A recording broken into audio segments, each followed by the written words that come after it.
حدیث کے الفاظ ہیں کہ سیدنا عفیف بن عمر الکندی صحابی رسول ہے، وہ کہتے ہیں کہ زمانے جہالیت میں ایک دفعہ مکہ شریف آیا، خانہ کعبہ شریف کے پاس ہی میں بیٹھا تھا، اور میں تاجر تھا اور میں تجارت کی غرض سے آیا اپنے بیوی بچوں سمیت، آؤٹنگ کرنے کے لیے بھی تجارت کے لیے بھی۔ اور کس کے پاس آیا؟ عباس ابن عبد المطلب کے پاس، جو اس وقت تک وہ بھی مسلمان نہیں ہوئے تھے، اور وہ نبی علیہ السلام کے کیا ہیں؟ چچا۔ کہتے ہیں میں خانہ کعبہ شریف کے پاس بیٹھا ہوا تھا، ظاہر اوپن مجمع دینی، ارد گرد تو وہ دیواریں نہیں ہوتی تھی نا، پہلے دور بھی بیٹھے تو کعبہ نظر آتا تھا۔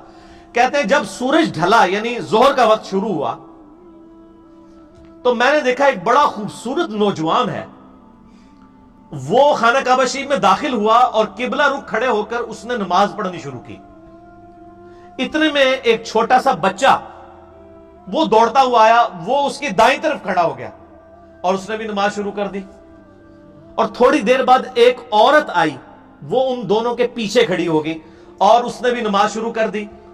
اور میں نے دیکھا کہ وہ قیام کرتے ہیں، قیام کے بعد وہ رکوع میں جاتے ہیں، پھر سجدے میں، اور وہ بچہ اور عورت بھی ان کے پیچھے پیچھے اقتدا کر رہے ہیں۔ تو میں نے عباس سے کہا کہ عباس بن عبد المطلب، یہ تو بڑا حیران کن معاملہ ہے جو میں دیکھ رہا ہوں، میں نے اپنی زندگی میں ایسے کبھی ہوتے دیکھا نہیں ہے۔ تو حضرت عباس نے بھی کہا تھوڑے میں بھی نمبر ٹانگ لوا، حالانکہ اسلام نہیں لائے ہوئے تھے۔ انہوں نے کہا پتہ یہ کون ہے؟ یہ نوجوان خوبصورت، یہ میرا بھتیجا ہے محمد بن عبداللہ۔ اچھا، انہوں نے کہا اچھا، اور کہا یہ چھوٹا بچہ ساتھ کھڑا ہے نا، یہ بھی میرا بھتیجا ہے علی ابن ابی طالب، اور یہ جو پیچھے عورت کھڑی ہے نا، یہ میرے اس بھتیجے محمد بن عبداللہ کی بیوی ختیجہ ہے۔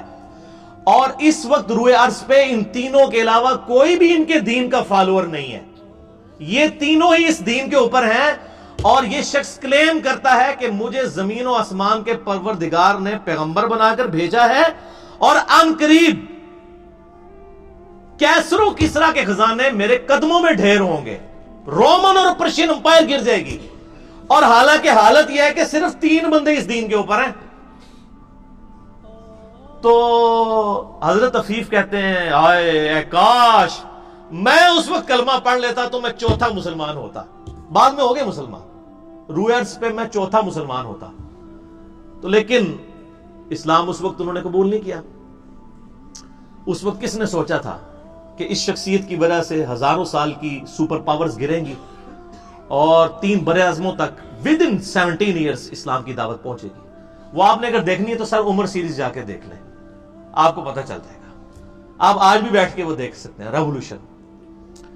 تو یہ حدیث کیا آپ کو بتا رہی ہے کہ 3 بندوں کے علاوہ کوئی چوتھا مسلمان نہیں تھا، حضرت عباس کہہ رہے ہیں، یعنی ابھی حضرت ابوبکر بھی مسلمان نہیں ہوئے تھے اور زید بن حارثہ بھی نہیں ہوئے تھے، 3 مسلمان۔